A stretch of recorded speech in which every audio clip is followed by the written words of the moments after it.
ಅಪ್ರಾಪ್ತೆಗೆ ಲೈಂಗಿಕ ಕಿರುಕುಳ ನೀಡಿದ ಆರೋಪ ಸಂಬಂಧ ತಮ್ಮ ವಿರುದ್ಧ ದಾಖಲಾಗಿರುವ ದೂರು ಮತ್ತು ಅದಕ್ಕೆ ಸಂಬಂಧಿಸಿದ ಫೋಕ್ಸೋ ವಿಶೇಷ ನ್ಯಾಯಾಲಯದ ವಿಚಾರಣಾ ಪ್ರಕ್ರಿಯೆ ರದ್ದುಪಡಿಸಬೇಕೆಂದು ಕೋರಿ ಮಾಜಿ ಮುಖ್ಯಮಂತ್ರಿ ಬಿಎಸ್ ಯಡಿಯೂರಪ್ಪ ಸಲ್ಲಿಸಿರುವ ಅರ್ಜಿ ಹೈಕೋರ್ಟ್ನಲ್ಲಿ ಇಂದು ವಿಚಾರಣೆಗೆ ನಿಗದಿಯಾಗಿದೆ. ತಮ್ಮ ಮಗಳಿಗೆ ಮಾಜಿ ಸಿಎಂ ಲೈಂಗಿಕ ಕಿರುಕುಳ ನೀಡಿದ್ದಾರೆಂದು ಆರೋಪಿ ಸಂತ್ರಸ್ತೆಯ ತಾಯಿ ಮಾರ್ಚ್ 3ರಂದು ಸದಾಶಿವನಗರ ಪೊಲೀಸ್ ಠಾಣೆಯಲ್ಲಿ ದೂರು ನೀಡಿದ್ದರು. ಪೊಲೀಸರು ಫೋಕ್ಸೋ ಕಾಯ್ದೆಯಡಿ ಪ್ರಕರಣ ದಾಖಲಿಸಿದ್ದರು. ಈ ಸಂಬಂಧ ಪೊಲೀಸರು ಯಡಿಯೂರಪ್ಪನವರನ್ನ ವಿಚಾರಣೆಗೆ ಹಾಜರಾಗಲು ನೋಟಿಸ್ ನೀಡಿದ್ದರು.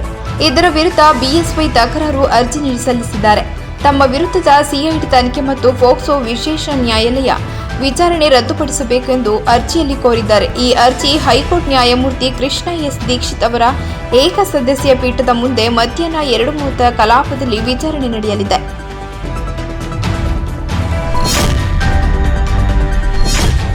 ರೇಣುಕಾಸ್ವಾಮಿ ಕೊಲೆ ಪ್ರಕರಣದ ಸ್ಥಳ ಮಹಜರಿಗಾಗಿ ಆರೋಪಿಗಳ ಜೊತೆ ಬೆಂಗಳೂರಿನಿಂದ ಚಿತ್ರದುರ್ಗಕ್ಕೆ ಬಂದಿದ್ದ ಅನ್ನಪೂರ್ಣೇಶ್ವರಿ ನಗರ ಪೊಲೀಸರು ಸರಿ ರಾತ್ರಿ 2:30 ಗಂಟೆಗೆ ಮಹಜರು ಮುಗಿಸಿಕೊಂಡು ಹೋಗಿದ್ದಾರೆ.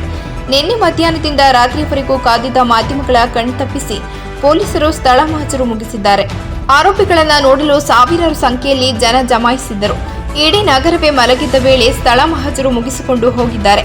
ಸಿನಿಮಾ ರೀತಿಯಲ್ಲಿ ದರ್ಶನ್ ಗ್ಯಾಂಗ್ ಚಿತ್ರದುರ್ಗದಿಂದ ರೇಣುಕಾಸ್ವಾಮಿಯನ್ನ ಅಪಹರಣ ಮಾಡಿ ಬೆಂಗಳೂರಿಗೆ ಕರೆತಂದು ಹತ್ಯೆ ಮಾಡಿದ್ದು. ದರ್ಶನ್ ಗ್ಯಾಂಗ್ ಪ್ರತಿಯೊಂದು ಚಟುವಟಿಕೆಗಳು ಸಿಸಿ ಕ್ಯಾಮೆರಾದಲ್ಲಿ ದಾಖಲಾಗಿದ್ದು, ಪ್ರಕರಣದಲ್ಲಿ ಸಿಸಿಟಿವಿ ದೃಶ್ಯಗಳು ಪ್ರಮುಖ ಸಾಕ್ಷ್ಯವಾಗಿ ಪರಿಗಣನೆಯಾಗಲಿದೆ. ಜೂನ್ 8ರ ಬೆಳಿಗ್ಗೆ 9:48 ವೇಳೆಗೆ ಸ್ಕೂಟಿಯಲ್ಲಿ ರೇಣುಕಾಸ್ವಾಮಿ ತೆರಳಿದ್ದರು. ಈ ವೇಳೆ ಸ್ಕಾರ್ಪಿಯೋ ಕಾರಿನಲ್ಲಿ ದರ್ಶನ್ ಅಭಿಮಾನಿ ಸಂಘದ ಅಧ್ಯಕ್ಷ ರಘು ಮತ್ತು ಇತರರು ಆತನನ್ನ ಹಿಂಬಾಲಿಸಿದ್ದಾರೆ. ಚಳ್ಳಕೆರೆ ಗೇಟ್ ಕಡೆಯಿಂದ ಅಪೋಲೋದತ್ತ ತೆರಳುತ್ತಿದ್ದಾಗ ರೇಣುಕಾಸ್ವಾಮಿಯನ್ನ ದರ್ಶನ್ ಗ್ಯಾಂಗ್ ನಂಬಿಸಿದೆ. ನಂತರ ರಿಕ್ಷಾದಲ್ಲಿ ಕೂರಿಸಿ ಕುಚಿಂಗನಾಳ್ ಬಳಿ ಕಾರ್ಗೆ ಶಿಫ್ಟ್ ಮಾಡುವ ಮೂಲಕ ರೇಣುಕಾಸ್ವಾಮಿಯನ್ನ ಅಪಹರಣ ಮಾಡಿದ್ದಾರೆ. ಬಾಡಿಗೆಗೆ ಎಂದು ಹೇಳಿ ತಂದಿದ್ದ ರವಿ ಕಾರ್ನಲ್ಲಿ ಕಿಡ್ನಾಪ್ ಮಾಡಿದ್ದಾರೆ. ಅಂದು ಬೆಳಿಗ್ಗೆ 11:56ರ ಸುಮಾರಿಗೆ ಕಾರು ಹತ್ತಿಸಿಕೊಂಡ ದೃಶ್ಯ ಸಿಸಿಟಿವಿಯಲ್ಲಿ ಸೆರೆಯಾಗಿದೆ.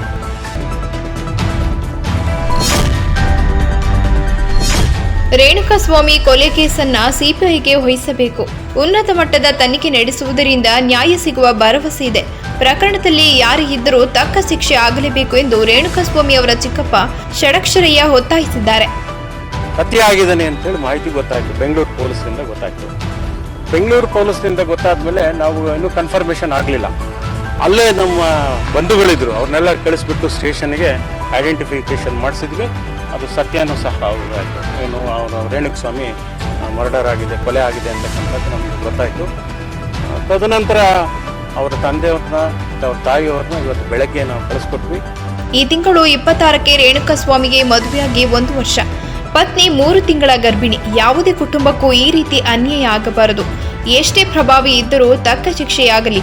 ಪೊಲೀಸರು ಪಾರದರ್ಶಕವಾಗಿ ತನಿಖೆ ನಡೆಸಿ ನ್ಯಾಯ ಕೊಡಿಸಬೇಕು ಎಂದರು. ಜಂಗಮ ಸಮಾಜದ ಖಜಾನೆಯ ಜವಾಬ್ದಾರಿಯನ್ನ ಅವರ ತಂದೆ ವಹಿಸಿಕೊಂಡಿದ್ದರು. ಈ ಘಟನೆಯಿಂದ ಇದೀಗ ಅವರ ಕುಟುಂಬಕ್ಕೆ ಆಘಾತವಾಗಿದೆ ಎಂದು ತಿಳಿಸಿದರು. ಮುಂದುವರೆದು ಅಶ್ಲೀಲ ಸಂದೇಶ ಕಳುಹಿಸಿದ್ದರೆ ಕರೆದು ಬುದ್ಧಿ ಹೇಳಬಹುದಿತ್ತು, ಇಲ್ಲದಿದ್ದರೆ ಪೋಷಕರನ್ನ ಕರೆಸಿ ವಿಚಾರ ಹೇಳಬಹುದಿತ್ತು ಎಂದು ಹೇಳಿದರು.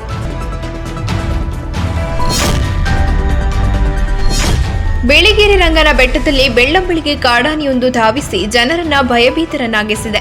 ರಾಜ್ಯದ ಪ್ರಮುಖ ಪ್ರವಾಸಿ ಸ್ಥಳಗಳಲ್ಲಿ ಒಂದಾದ ಯಳಂದೂರು ತಾಲೂಕಿನ ಬಿಳಿಗೇರಿ ರಂಗನ ಬೆಟ್ಟದಲ್ಲಿ ಬೆಳ್ಳಂಬೆಳಿಗ್ಗೆ ಕಾಡಾನೆಯೊಂದು ಎಲ್ಲೆಂದರಲ್ಲಿ ಓಡಾಡಿ ಜನರನ್ನ ಆತಂಕಕ್ಕೀಡು ಮಾಡಿರುವ ಘಟನೆ ನಡೆದಿದೆ. ಬಿಳಿಗೇರಿ ರಂಗನ ಬೆಟ್ಟದ ಮುಖ್ಯ ರಸ್ತೆ ಬಂಗಲಿಪೋಡಿನ ನಡುವೆ ನೀಳದಂತಹ ಕಾಡಾನೆಯೊಂದು ಓಡಾಡಿದೆ. ಅಲ್ಲಿನ ಜನರು ಹಾಗೂ ಭಕ್ತರನ್ನ ಪರದಾಡುವಂತೆ ಮಾಡಿದೆ. ಬೆಳ್ಳಂಬೆಳಿಗ್ಗೆಯೇ ಗಜರಾಜನ ದಾದಾಗಿರಿಗೆ ಜನರು ಆವಕ್ಕಾಗಿದ್ದಾರೆ. ಈ ವೇಳೆ ಎದುರಿಗೆ ಬಂದ ಕೆಎಸ್ಆರ್ಟಿಸಿ ಬಸ್, ಟಾಟಾ ಎಸ್ ಸೇರಿದಂತೆ ಇತರ ವಾಹನಗಳನ್ನ ಕಾಡಾನೆ ಹಿಮ್ಮೆಟ್ಟಿಸಿ ಓಡಿಸಿದೆ. ಕಳೆದ 2 ತಿಂಗಳಿನಿಂದಲೂ ಪೋಡುಗಳತ್ತ ಈ ಆನೆ ಧಾವಿಸುತ್ತಿದೆ ಎಂದು ತಿಳಿದು ಬಂದಿದೆ. ಮಾವಿನ ಹಣ್ಣು ಹಾಗೂ ಹಲಸಿನ ಹಣ್ಣಿಗಾಗಿ ಪೋಡುಗಳತ್ತ ಬರುತ್ತಿದೆ ಎನ್ನಲಾಗುತ್ತಿದೆ.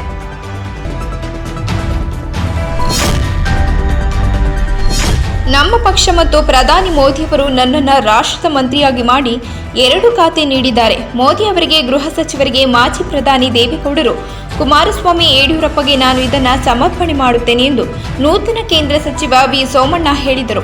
ತುಮಕೂರಿನ ಸಿದ್ಧಗಂಗಾ ಮಠಕ್ಕೆ ಭೇಟಿ ನೀಡಿ ತಿಂಗಳ ಆಶೀರ್ವಾದ ಪಡೆದ ನಂತರ ಮಾಧ್ಯಮಗಳೊಂದಿಗೆ ಮಾತನಾಡಿದ ನೂತನ ಕೇಂದ್ರ ಸಚಿವ ವಿ ಸೋಮಣ್ಣ, ಇಂದು ತುಮಕೂರು ಜಿಲ್ಲೆಗೆ ಬಂದಿದ್ದೇನೆ.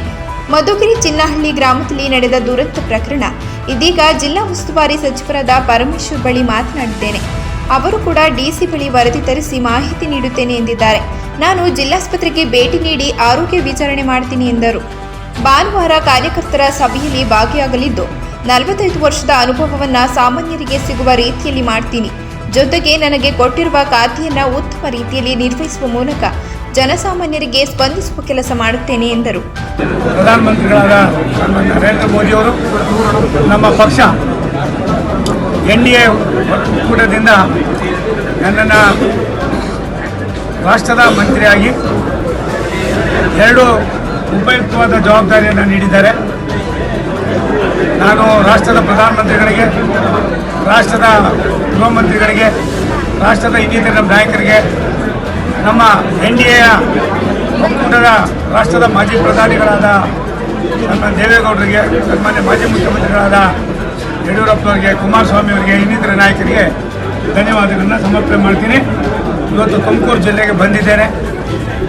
ನಾನು ಎಲ್ಲ ಹರಗುರು ಚರಮೂರ್ತಿಗಳನ್ನು ದರ್ಶನ ಪಡೆದು ಏನು ಮಧುಗಿರಿಯಲ್ಲಿ ಆಗಿರ್ತಕ್ಕಂಥ ಒಂದು ಕೈ ಘಟನೆ ನೋವಿನ ಸಂಗತಿ ಆಸ್ಪತ್ರೆಗೆ ತೆರಳಿ ಇದೀಗ ತಾನೇ ನಾನು ಜಿಲ್ಲಾ ಉಸ್ತುವಾರಿ ಮಂತ್ರಿಗಳಾದ ಡಾಕ್ಟರ್ ಪರಮೇಶ್ವರ್ ಅವರ ಹತ್ರ ದೂರವಾಣಿ ಮುಖೇನ ಮಾತನಾಡಿದ್ದೇನೆ. ಅವ್ರಿಗೂ ಕೂಡ ಒಂದು ವರದಿಯನ್ನು ಕಳಿಸ್ಕೊಡೋದಕ್ಕೆ DC ಅವ್ರಿಗೆ ಹೇಳಿದ್ದೀನಿ ಅಂತ ಅಂದರು. ನಾನು ಅದನ್ನು ನೋಡಿ ಅದು ಯಾವ ರೀತಿ ಆಯಿತು ಏನು ಅನ್ನೋದ್ರ ಬಗ್ಗೆ ಕೂಡ ವಿಮರ್ಶೆ ಮಾಡೋದಕ್ಕೆ ಅವ್ರಿಗೆ ವಿನಂತಿ ಮಾಡಿದ್ದೀನಿ.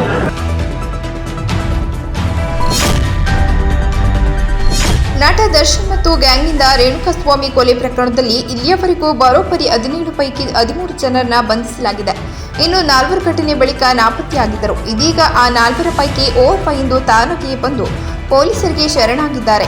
ಕೇಸ್ನ 8ನೇ ಆರೋಪಿಯಾಗಿರುವ ಆಟೋ ಚಾಲಕ ರವಿಶಂಕರ್ ಇಂದು ಚಿತ್ರದುರ್ಗ ಡಿವೈಎಸ್ಪಿ ಕಚೇರಿಗೆ ಶರಣಾಗಿದ್ದಾರೆ. ಡಿವೈಎಸ್ಪಿ ದಿನಾಕರ್ ಎದುರು 8ನೇ ಆರೋಪಿ ರವಿಶಂಕರ್ ಶರಣಾಗಿದ್ದಾನೆ. ಘಟನೆ ಬಗ್ಗೆ ಟ್ಯಾಕ್ಸಿ ಚಾಲಕರ ಸಂಘದ ಮುಖಂಡರ ಬಳಿ ರವಿ ವಿಷಯ ತಿಳಿಸಿದ್ದಾರೆ. ಬಾಡಿಗೆಗೆಂದು ಕರೆದೊಯ್ದು ಸಂಕಷ್ಟಕ್ಕೆ ಸಿಲುಕಿಸಿದ್ದಾರೆಂದು ಅಳಲು ತೋಡಿಕೊಂಡಿದ್ದಾರೆ. ಹೀಗಾಗಿ ಟ್ಯಾಕ್ಸಿ ಸಂಘದವರ ಸಹಾಯ ಕೇಳಿ ಬಂದಿದ್ದ ಚಾಲಕ ರವಿಶಂಕರ್ನನ್ನ ಡಿವೈಎಸ್ಪಿ ಕಚೇರಿಗೆ ಕರೆತಂದು ಟ್ಯಾಕ್ಸಿ ಸಂಘದ ಮುಖಂಡರು ಶರಣಾಗತಿ ಮಾಡಿಸಿದ್ದಾರೆ.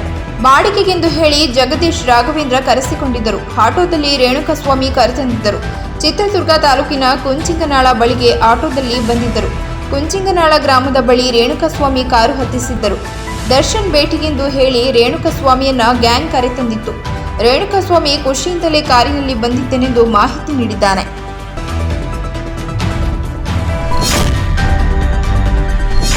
ನಟ ದರ್ಶನ್ ಗೆಳತಿ ಪವಿತ್ರ ಗೌಡ ಸಹಿತ ರೇಣುಕಾಸ್ವಾಮಿ ಕಿಡ್ನಾಪ್ ಹಾಗೂ ಕೊಲೆ ಪ್ರಕರಣದ 15 ಮಂದಿ ಆರೋಪಿಗಳು ಅನ್ನಪೂರ್ಣೇಶ್ವರಿ ನಗರ ಪೊಲೀಸ್ ಠಾಣೆಯಲ್ಲಿ ವಿಚಾರಣೆ ಎದುರಿಸುತ್ತಿದ್ದಾರೆ. ಈ ನಡುವೆ ನಿನ್ನೆ ಏಕಾಏಕಿ ಪೊಲೀಸ್ ಠಾಣೆಯ ಆವರಣದ ಗೋಡೆಗೆ ಶಾಮಿಯಾನ ಹಾಕಲಾಗಿತ್ತು. ಈ ವಿಚಾರ ಈಗ ಸಾರ್ವಜನಿಕ ವಲಯದಲ್ಲಿ ಭಾರಿ ಚರ್ಚೆಗೆ ಗ್ರಾಸವಾಗಿತ್ತು. ಈ ಬೆನ್ನಲ್ಲೇ ಇದೀಗ ದರ್ಶನ್ ಮತ್ತು ಗ್ಯಾಂಗ್ಗೆ VIP ಟ್ರೀಟ್ಮೆಂಟ್ ಹಿಂದಿನ ಸೀಕ್ರೆಟ್ ಬಯಲಾಗಿದೆ. ಶಾಮಿಯಾನದ ಸೈಡ್ ವಾರ್ ಹಾಕಿಸಿದ್ದು ನಟ ದರ್ಶನ್ಗಾಗಿ ಎಂಬುದು ಇದರ ಹಿಂದಿನ ಸತ್ಯವಾಗಿದೆ. ಪೊಲೀಸರ ಮುಂದೆ ದರ್ಶನ್ ಮನವಿ ಹಿನ್ನೆಲೆಯಲ್ಲಿ ಪೊಲೀಸರು ಈ ಕೆಲಸ ಮಾಡಿದ್ದಾರೆ ಎಂಬ ಮಾಹಿತಿ ಲಭ್ಯವಾಗಿದೆ. ಸಾರ್, ನನಗೆ ಒಂದು ಕಡೆ ಕುಳಿತು ಇರಲು ಆಗುತ್ತಿಲ್ಲ. ನಾನು ವಾಕ್ ಮಾಡಬೇಕು, ನನ್ನ ಕೈಲಿ ಆಗ್ತಿಲ್ಲ. ನಾನು ಬಾಡಿ ರಿಲ್ಯಾಕ್ಸ್ ಮಾಡಬೇಕು. ಸಿಗರೇಟ್ ಇಲ್ಲವಾದರೆ ನನಗೆ ಕೈ ನಡುಗುತ್ತೆ. ನೀವು ಪದೇ ಪದೇ ಪ್ರಶ್ನೆ ಮಾಡುತ್ತಲೇ ಇದ್ದೀರಿ. ನಾನು ಎಷ್ಟು ಸಲ ಹೇಳಲಿ, ನನಗೆ ಏನು ಗೊತ್ತಿಲ್ಲ ಅಂತ ಪದೇ ಪದೇ ಅದೇ ಪ್ರಶ್ನೆ ಕೇಳ್ತೀರಿ ಎಂದು ಪೊಲೀಸರ ಮುಂದೆ ದರ್ಶನ್ ಅಳಲು ತೋಡಿಕೊಂಡಿದ್ದಾರೆ. ಒಟ್ಟಿನಲ್ಲಿ ಠಾಣೆ ಒಳಗೆ ತಿರುಗಾಡಲು ಜಾಗ ಇಲ್ಲ, ಅದಕ್ಕೆ ಸೈಡ್ ವಾಲ್ ಹಾಕಿಸಿದ್ದಾರೆ ಎಂದು ಮಾಹಿತಿ ಲಭಿಸಿದೆ. ಆದರೆ ಅವರು ಇನ್ವೆಸ್ಟಿಗೇಷನ್ ಮಾಡೋದಕ್ಕೂ ಕೂಡ ನಾವು ಅವರಿಗೆ ಫ್ರೀಯಾಗಿ ಬಿಡಬೇಕು. ಯಾರೂ ಕೂಡ ಅಪರಾಧಿನ ಕರ್ಕೊಂಡು ಬಂದು ಬಿರಿಯಾನಿ ಊಟ ಕೊಟ್ಟು ಆಮೇಲಿಂದ ಅವರಿಗೆಲ್ಲ ರಜಾತಿಥ್ಯ ಕೊಡೋದಕ್ಕೆ ಸಾಧ್ಯ ಇಲ್ಲ. ಅದನ್ನು ಮಾಡೋದಿಲ್ಲ, ಮಾಡಿಕೊಡ್ದು. ಏನ್ರಿ ಈ ರೀತಿ ಎಲ್ಲ ಹೇಳ್ತಾ ಇದ್ದಾರೆ, ನಮ್ಮ ಮಾಧ್ಯಮ ಸ್ನೇಹಿತರೆಲ್ಲ ಈ ರೀತಿ ಹೇಳ್ತಾ ಇದ್ದಾರಪ್ಪ ಏನು ಅಂತ ಕೇಳಿದಾಗ, ಇಲ್ಲ ಸರ್ ನಾವು ಹಂಗೆಲ್ಲ ಮಾಡಿಲ್ಲ, ಮಾಡೋದು ಇಲ್ಲ. ಅವರಿಗೆ ಬೇರೆ ಎಲ್ಲ ಅಪರಾಧಿಗಳು ಹೇಗೆ ಟ್ರೀಟ್ ಮಾಡಬೇಕು ಅವರನ್ನು ಹಾಗೆ ಟ್ರೀಟ್ ಮಾಡ್ತೀವಿ, ಅದರಲ್ಲಿ ಯಾವುದೇ ಮುಲಾಜಿಲ್ಲ ಅಂತ ಹೇಳಿದರು.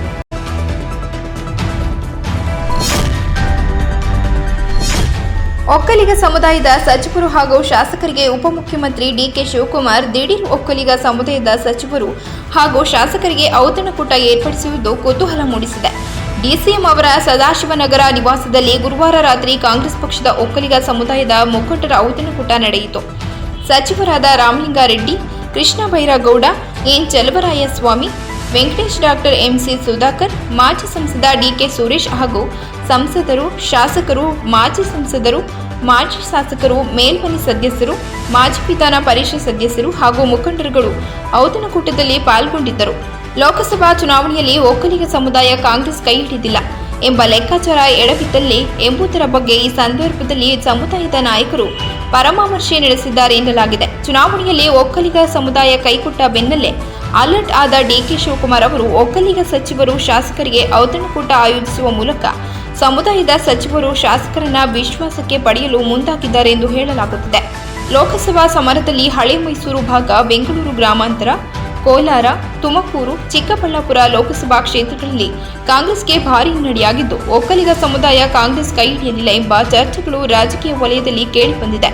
ಹೀಗಾಗಿ ಡಿಕೆಶಿ ಅವರು ಸಮುದಾಯದ ಮುಖಂಡರ ಜೊತೆ ಇದಕ್ಕೆ ಸಂಬಂಧಿಸಿದಂತೆ ಚರ್ಚೆ ನಡೆಸಿದ್ದಾರೆ ಎನ್ನಲಾಗಿದೆ.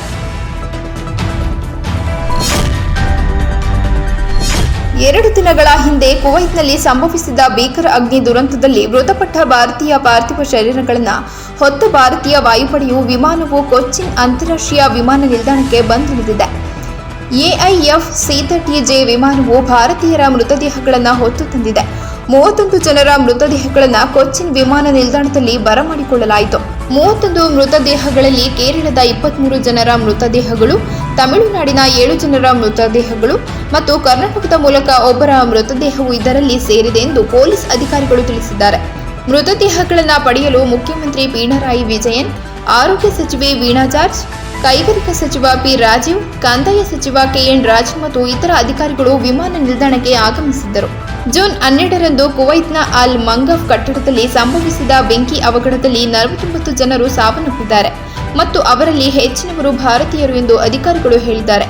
ಉಳಿದವರು ಪಾಕಿಸ್ತಾನಿ, ಫಿಲಿಪಿನೋ, ಈಜಿಪ್ಟ್ ಮತ್ತು ನೇಪಾಳಿ ಪ್ರಜೆಗಳು. ದಕ್ಷಿಣ ಕುವೈತ್ನ ಮಂಗಫ್ ಪ್ರದೇಶದಲ್ಲಿ ಸುಮಾರು 195 ವಲಸೆ ಕಾರ್ಮಿಕರು ನೆಲೆಸಿದ್ದಾರೆ.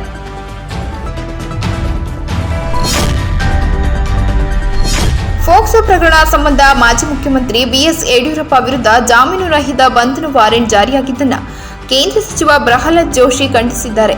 ರಾಜ್ಯ ಕಾಂಗ್ರೆಸ್ ಸರ್ಕಾರ ಆಡಳಿತವನ್ನು ದುರುಪಯೋಗಪಡಿಸಿಕೊಳ್ಳುತ್ತಿದೆ, ಇದು ರಾಜಕೀಯ ವೈಷಮ್ಯ ಎಂದು ಕಿಡಿಕಾರಿದ್ದಾರೆ. ಈ ಕುರಿತು ಟ್ವೀಟ್ ಮಾಡಿದ ಪ್ರಹ್ಲಾದ್ ಜೋಶಿ, ಲೋಕಸಭಾ ಚುನಾವಣೆ 2024ರಲ್ಲಿ ಸೋಲುಂಡ ಕಾಂಗ್ರೆಸ್ ಅದನ್ನು ಜೀರ್ಣಿಸಿಕೊಳ್ಳಲಾಗದೆ ಆಡಳಿತವನ್ನು ದುರುಪಯೋಗ ಮಾಡಿ ಮನಬಂದಂತೆ ಷಡ್ಯಂತ್ರ ಮಾಡುತ್ತಿದೆ ಎಂದು ಆಕ್ರೋಶ ವ್ಯಕ್ತಪಡಿಸಿದ್ದಾರೆ. ಆಕೆ ಮಾನಸಿಕವಾಗಿ ಅಸ್ವಸ್ಥಳು, ದುರುದ್ದೇಶದಿಂದ ದೂರು ನೀಡಿದ್ದಾಳೆ. ಆಕೆ ಈಗಾಗಲೇ IAS, IPS ಅಧಿಕಾರಿಗಳು ಸೇರಿದಂತೆ ರಾಜಕಾರಣಿಗಳ ಮೇಲೆ 60ಕ್ಕೂ ಹೆಚ್ಚು ಕೇಸ್ಗಳನ್ನು ದಾಖಲಿಸಿದ್ದಾಳೆ ಎಂದು ಅವರ ಗೃಹ ಮಂತ್ರಿಗಳೇ ಖುದ್ದಾಗಿ ಈ ಹಿಂದೆ ಹೇಳಿದ್ದರು. ಈಗ ನಿಮ್ಮ ದುರಾಡಳಿತವನ್ನ ಮರೆಮಾಚಲಿಕ್ಕೆ 81 ವರ್ಷದ ಬಿಜೆಪಿ ವರಿಷ್ಠರಾದ BS ಯಡಿಯೂರಪ್ಪ ಅವರ ಮೇಲೆ ಈ ಇಲ್ಲಸಲ್ಲದ ಪ್ರಕರಣ ಎಳೆಯುತ್ತಿರುವುದು ರಾಜಕೀಯ ವೈಷಮ್ಯವಷ್ಟೇ. ನಿಮ್ಮ ಈ ದುರ್ಬುದ್ಧಿಗೆ ನೀವು ತಕ್ಕ ಪಾಠ ಕಲಿಯಲಿದ್ದೀರಿ ಎಂದು ವಾಗ್ದಾಳಿ ಮಾಡಿದರು.